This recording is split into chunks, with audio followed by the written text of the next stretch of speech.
Terima kasih Mbak Kaprodi. Assalamualaikum warahmatullahi wabarakatuh teman-teman. Coba mana tadi yang dari iklim pesertanya? Tunjuk tangan. Tepuk tangan dulu dong buat dari iklim. Saya akan kasih poin soal feedback Mbak Riani bahwa ini menarik sekali yang tadi teman-teman di panel iklim presentasikan. Karena saya bisa melihat oligarki-oligarkinya itu kelihatan gitu ya. Dimana bagaimana ke-7 paper yang ada di panel iklim tersebut itu kira-kira bisa dipetakan 3 soal sektor sumber daya alam, 2 soal tanah gitu ya, 1 soal wacana, dan 1 soal bagaimana dampak iklim terhadap perempuan. Ini penting banget terakhir ini karena nanti saya akan singgung betapa teori oligarki itu memiliki keterbatasan karena dia belum menjangkau kira-kira tadi bahasanya Mbak Ika itu everydayness ya, everydayness-nya of ordinary people terutama perempuan, dan itu kaitannya apa dengan kebutuhan teori kita gitu. Ini kan serba-serba semuanya, apapun masalahnya jawabannya adalah oligarki gitu kan kira-kira. Nah ini yang punya menurut saya secara teoritik dan analitik ini bikin kita males gitu ya enggak, apapun masalahnya solusinya oligarki gitu. Minumnya teh botol kalau kata Mbak Eni. Nah ini penting untuk kita lebih go beyond oligarki teori gitu ya. Dan saya kira tadi teman-teman di panel iklim itu udah mencoba untuk melapis teori oligarki dengan set teori yang lain gitu. Jadi misalnya yang tadi ya, yang soal perempuan, ini nggak bisa nih cuman oligarki yang memiliki keterbatasan, kemudian ada breeding atau hybrid teori baru namanya ecological political economy misalnya ya, atau feminist political ecology gitu. Itu tuh sekarang udah mulai naik karena gatel banget nih orang-orang feminis dengan teori oligarki yang gak sensitif nih sama isu-isu soal perempuan, isu soal disabilitas, isu soal marginal group lain gitu ya. Oleh karena itu secara analytical sebetulnya, dan saya udah melihat tadi Mbak di paper-paper teman-teman yang dipresentasikan itu udah mencoba keluar dari situ gitu. Jadi itu suatu yang sangat menurut saya sangat keren banget gitu ya di panel iklim yang meskipun nggak bilang langsung ke Pak Fedi teorinya kayaknya agak terlalu general deh gitu ya, tapi langsung mencari teori baru atau instrumen baru, mungkin bukan instrumen mid range teori mungkin ya. Jadi oligarki ini bisa kita anggap sebagai teori gedenya, teori babonnya yang tadi apapun masalahnya solusinya adalah analitisnya adalah oligarki, tapi udah mulai melapisnya di bagian middle range teorinya gitu ya, dengan misalnya menggunakan ecological feminist political ecology, ada juga yang melihatnya dengan institutional capture, ada informality gitu ya, yang sebetulnya dia nggak membantah tapi dia menopang dan memperkuat dan sekaligus secara analytical itu membuatnya robust gitu dari sisi teori gitu ya. Nah, jadi saya senang banget tadi di panel itu Mbak, dan sama dengan tadi Mbak Ika, panel itu menurut saya produktif ya untuk mendiskusikan, melihat kesamaan, wah sama nih pola kerjanya di sektor ini dengan sektor yang ini gitu. Oh sama nih di yang terkait dengan perempuan, tapi memang butuh tadi turunan atau instrumen teori yang berbeda gitu. Sehingga menurut saya tadi diskusinya sangat regeneratif gitu. Jadi aplaus lagi buat kelompok iklim dan juga kelompoknya media digital gitu. Nah, itu poin soal feedback, dan satu lagi yang juga saya kira penting dan muncul juga dan mirip dengan tadi di panel digital adalah soal kebutuhan lintas disiplin gitu ya. Ada mahasiswa S3 yang ahli nuklir, mana dari Bapak? Pak Abi mana Pak Abi? Tuh Pak Abi itu ahli nuklir, orang teknis gitu ya, tapi kemudian merasa mentok dengan persoalan teknis. Jadi lagi-lagi udah bener ada departemen ilmu politik itu karena pada akhirnya politik lah yang menyelesaikan masalah. Anjay. Jadi saya kadang-kadang merasa sia-sia buat apa departemen politik pemerintahan kalau di UGM ya. Ternyata karena Pak Abi saya jadi bersyukur, oh berarti masih ada gunanya politik ini. Oke. Nah jadi dan itu sebenarnya pada akhirnya itu ya kebutuhan lintas disiplin itu tidak terhindarkan. Jadi saya setuju sama Mbak Ika tadi bahwa dari panel tadi saya juga belajar bahwa ada keterbatasan ada keterbatasan monodisiplin. Dia apalagi kalau ngomong energi, mau nggak mau tuh mesti ngomong sama ahli nuklir, ahli minyak, geolog, ahli iklim, biologi dan seterusnya ya. Dan itu kemudian kita lapis dengan frame-nya adalah frame keadilan gitu. Pada akhirnya semua dunia ini, pada akhirnya semua disiplin ini kan merujuk pada kita butuh keadilan. Keadilan macam-macam, kalau dalam konteks iklim ya keadilan justice gitu kan. Justice, apa sih keadilan bahasa Inggrisnya? Climate justice gitu. Dan itu semuanya satu kata kunci yang masuk tuh semua disiplin, dan kemudian karena pada akhirnya hidup kita ini ya ke sana gitu. Lagi-lagi mau politik dan sosial penting gitu ya. Nah, jadi saya senang banget juga tadi ngelihat itu karena sudah beranjak ya dari kesombongan disiplin gitu. Sayangnya dikti masih sombong sama disiplin. Payung apa namanya? Payung. Jadi profesor tuh saya harus punya payung ilmu, bukan payung ilmu. Apa sih namanya? Pohon ilmu. Ada ranting, ada cabang, dia kira saya tuh dokter gigi gitu ya. Ada satu gigi, ada akar gigi, spesialisnya, subspesialisnya ada apa lagi gitu, dan ilmu sosial stres gitu disuruh jadi begitu karena betapa kita saling lintas disiplin gitu ya. Nah, yang penting juga tapi dari feedback itu soal sebenarnya tadi saya sudah singgung ya soal limitasi teori atau frame oligarki yang memang mungkin waktu pertama kali difikirkan 2004 kita belum punya situasi seperti sekarang di mana krisis iklim, krisis apa namanya lingkungan itu makin kerasa dampaknya gitu ya. Jadi mungkin yang Pak Ferry dan Richard Robinson itu belum kebayang saat itu, tahu udah, tapi lebih penting lagi yang sekarang ini makin kerasa dan kita butuh instrumen baru gitu. Dan instrumen barunya adalah soal apa namanya tadi yang saya paling ini yang dari presentasi Mbak Rintis itu soal perempuan ya, yang memang tidak harus dikolaborasikan atau harus dilapis. Jadi misalnya selama ini kalau ngomong soal kapitalisme itu selalu kan productive labor gitu ya. Tapi yang reproduktif gimana? Yang tidak dibayar, yang unpaid workers, ibu rumah tangga, ibu yang ngurusin komunitas, ibu yang ngurusin anak dan keluarga yang sakit kan gak dianggap sebagai produktif gitu. Nah dalam cerita krisis climate crisis itu semua ada gitu. Ibu-ibu yang ngurusin tadi Mbak Rintis mana nih Mbak Rintis? Iya. Ya Mbak Rintis tadi presentasinya bagus sekali. Yang menunjukkan bahwa peran perempuan itu sentral dalam isu krisis iklim, tapi dia belum cukup terakomodasi atau belum menjadi bagian sensitif dari teori oligarki, itu menurut saya. Dan bukannya nggak ada, stok teorinya banyak. Jadi sekarang udah ada yang namanya everyday political economy. Itu ngomongnya soal gender, ngomongnya soal disabilitas, ngomongnya bagaimana tools everyday political economy bisa membantu menurut saya, karena ada aktor-aktor yang kayak luput dari teori besar grand teori oligarki itu gitu. Dan itu sebenarnya riset ke depan gitu ya, yang bisa juga membawa bersama teman-teman yang menggunakan mengadvokasi gitu ya sektor perempuan, gender equality dengan climate justice gitu. Karena bagaimanapun perempuan kelompok disabilitas juga adalah yang terdampak pada krisis iklim dan paling merasakan gitu. Kalau airnya tercemar gara-gara tambang batu bara, tambang nikel, tambang macam-macam, siapa yang pertama kali pusing? Ibu-ibu. Karena dia yang ngurusin dapur sehari-hari, yang paling ngerasain, dan itu gimana kita bisa menganalisisnya secara teoritik gitu kan. Itu kan artinya teori oligarki ini perlu kita operasionalkan, perlu kita expand, perlu kita sensitizing gitu ya dengan perspektif-perspektif lain yang lebih sensitif sama kelompok minoritas. Dia minoritas tapi yang paling depan kena. Yang pusing sama urusan air yang tercemar itu ya ibu-ibu. Yang pusing angkat galon apa segala untuk anak-anak pagi-pagi masak buat macam-macam itu ibu-ibu gitu. Tapi itu nggak pernah terakomodasi dalam seluruh, nggak pernah, masih terbatas diakomodasi dalam kerangka pikir. Itu ya saya pikir ya yang terkait dengan limitasi terkait dengan sebenarnya frame-nya gitu ya. Dalam yang jadi fokus dari topik kita, diskusi kita pada hari ini. Nah, itu yang pertama soal feedback gitu ya. Nah, yang kedua itu soal tantangan ya Mbak ya. Oh ya setuju.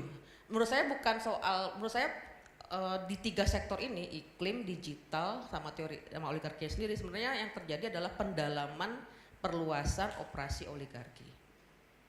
Saya nggak tahu apakah ketiga ini kemudian membuat terus relevannya teori oligarki itu kan. Tapi kalau kita lihat bagaimana inequality, ketimpangan terus meningkat di Indonesia, Gini indeks kita terus naik, 1% populasi Indonesia menguasai lebih dari 60% kekayaan, sisanya itu rebutan, 99% itu rebutan dari sisa 40%. Itu udah jelas teori oligarki relevan. Karena teori oligarki itu kan intinya adalah bagaimana sistem kekuasaan yang memungkinkan bagi konsentrasi kekayaan dan konsentrasi otoritas atau politik, kan gitu. Itu semua yang 1% itu gitu. Sehingga tapi bukan tantangannya dipengaruhi oleh, tapi tantangannya itu diperdalam gitu ya oleh 3 sektor ini, digital, krisis iklim, dan panel ketiga yang oligarkinya itu sendiri gitu ya, dari politiknya gitu. Nah jadi menurut saya itu yang kita menyaksikan paling nggak di paper di panel saya menyaksikan bahwa ini udah makin gila gitu. Maksudnya dalamnya itu udah dalam kayak masuk lagi ke dalam setelah yang lain-lain sudah disenggol gitu oleh bagaimana operasi relasi kekuasaan yang memungkinkan bagi akumulasi kekayaan dan kekuasaan gitu ya, yang di definisi dasarnya oligarki itu sendiri gitu. Nah kemudian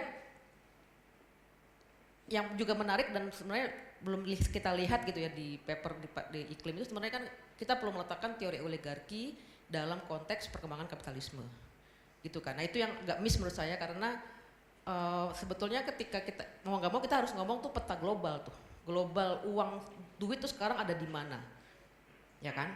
Perangnya sekarang tuh Amerika sama Cina itu punya efek pada bagaimana investasi nikel di Indonesia, kan gitu.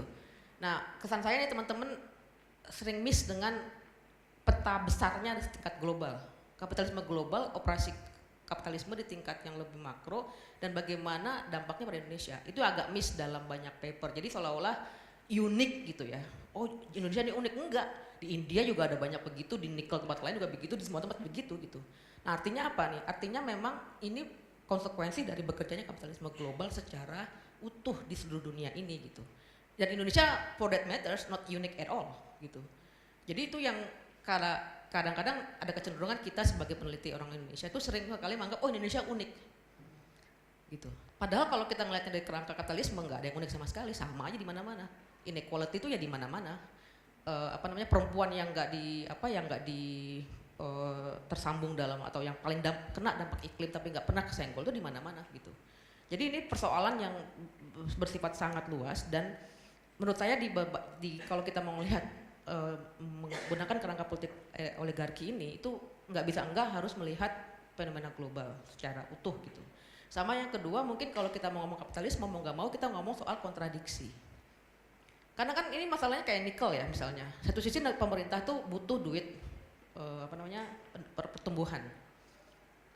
Meskipun ini juga ada masalah, kenapa sih selalu pertumbuhan gitu? Kenapa nggak degrowth? Ini agak radikal lagi ya. Kenapa harus pertumbuhan? Kenapa nggak stagnan aja? Jadi bukan GDP, bukan gross domestic product, tapi DGP, degrowth domestic product misalnya. Itu kan belum pernah, tapi udah ada wacana yang kesel banget sama bagaimana eksploitasi dunia dan alam ini berlangsung. Yang tapi pendekatan masih pendekatan ekonomi neoklasik gitu, yang ya degrowth. Yang maksudnya yang fokusnya adalah pada pertumbuhan, bukan pada pemerataan gitu. Ini another group ya, yang scholars gitu yang udah mendorong pemikiran yang berbeda melihat ekonomi itu kayak gimana gitu. Nah dalam konteks itu pemerintah selalu kan alasannya ini penting buat ekonomi, ini penting buat dan seterusnya. Tapi kalau kita semua tahu bahwa siapa yang akan mengerjakan perusahaan yang sangat manjanya gimana? Ada tax holiday, ada kemudahan soal tax gitu ya. Dan pada akhirnya ini kalau kajiannya Chelios, pada akhirnya sebenarnya ordinary citizen kayak kita itu membayar pajak lebih besar daripada perusahaan-perusahaan yang padahal dapat kekayaannya lebih banyak. Ini ketidakadilan pajak nih yang terjadi. Dan itu bagian dari operasi kerja oligarki gitu. Nah tapi yang mau saya bilang adalah melihat ini sebagai praktek kapitalisme, mau nggak mau kita perlu juga melihat bagaimana kontradiksi-kontradiksi yang terjadi. Satu sisi butuh duit, tapi sisi lain juga butuh pemerataan. Satu sisi butuh orang bisa punya gajinya tinggi, supaya bisa belanja, supaya bisa konsumsi. Di sisi lain negara atau perusahaan juga mau profit making yang sangat tinggi. Satu sisi mau monopoli, tapi ketika monopoli dia nggak bisa membuat inovasi. Kan begitu terus. Nah ini yang emangnya agak jadi kompleks ceritanya. Tapi kalau tidak melihat, atau kalau menggunakan teori oligarki tanpa melihat bagaimana kontradiksi itu bekerja, menurut saya jadi agak terlalu simplifikasi dari penggunaan atau dari frame oligarki itu sendiri gitu. Itu yang saya deteksi dari paper sekaligus nyambung pada pertanyaan soal tantangan demokrasi tadi gitu ya. Sebelum saya ke poin terakhir soal solusi. Ini paling berat pertanyaannya, solusi ilmiah dari forum ini bahkan dari tadi ya masing-masing panel. Di tengah kondisi di mana kita ini pengetahuan itu merupakan anti science bagi para pengambil kebijakan, berat banget buat kita untuk kampus gitu ya, peneliti untuk bisa menyumbang karena nggak didengerin gitu kan. Kita udah tahu bahwa riset itu hanya membenarkan apa yang mau dilakukan kan gitu, bukan menjadi opsi bagi kebijakan yang mau diambil. Gak pernah begitu, selalu adalah riset digunakan untuk membenarkan, menjustifikasi apa yang mau dilakukan gitu. Nah yang melakukan ini tadi riset itu bukan sebagai bentuk kolaborasi opsi menimbang-nimbang mana yang pas mana yang nggak pas gitu ya, itu nggak pernah terjadi di Indonesia. Tradisi riset kita tuh tradisi yang begitu gitu. Nah ini yang berat. Kalau forum ini misalnya mau mendorong solusi ilmiah, first of all itu kan kita agak GR, kita dengerin gitu ya. Jadi susah sekali dalam kondisi anti science climate atau culture yang sekarang berlangsung di Indonesia gitu. Nah tapi bagaimanapun menurut saya suara kampus sekarang tuh sangat dibutuhkan gitu. Suara akademisi yang harapannya ini agak berat juga yang mau saya omongin. Maksudnya suara akademisi yang dianggap bisa netral, quote unquote, itu sangat susah. Meskipun Anda bisa bilang nggak ada lagi mbak yang netral, semua kampus UGM dituduh melindungi Jokowi karena ijazah palsu gitu kan. UI dituduh melindungi Bahlil karena macam-macam gitulah. Itu kan situasi yang sekarang terjadi kan. Kampus itu sekarang udah terpolitisasi intinya. Terkontaminasi atau macam-macam gitu. Jadi gimana kita mau bikin langsung solusi ilmiah di mana satu anti science, dua posisi kampus itu udah makin dipertanyakan gitu. Dan ada distrust yang sangat tinggi terhadap kampus. Nah ini yang sebenarnya saya sendiri mikirin lama nih gimana caranya ya. Dan cenderung pukul rata kan. Dan saya yakin teman-teman di sini mungkin secara personal punya preferensi yang berbeda dengan institusi dan seterusnya gitu ya.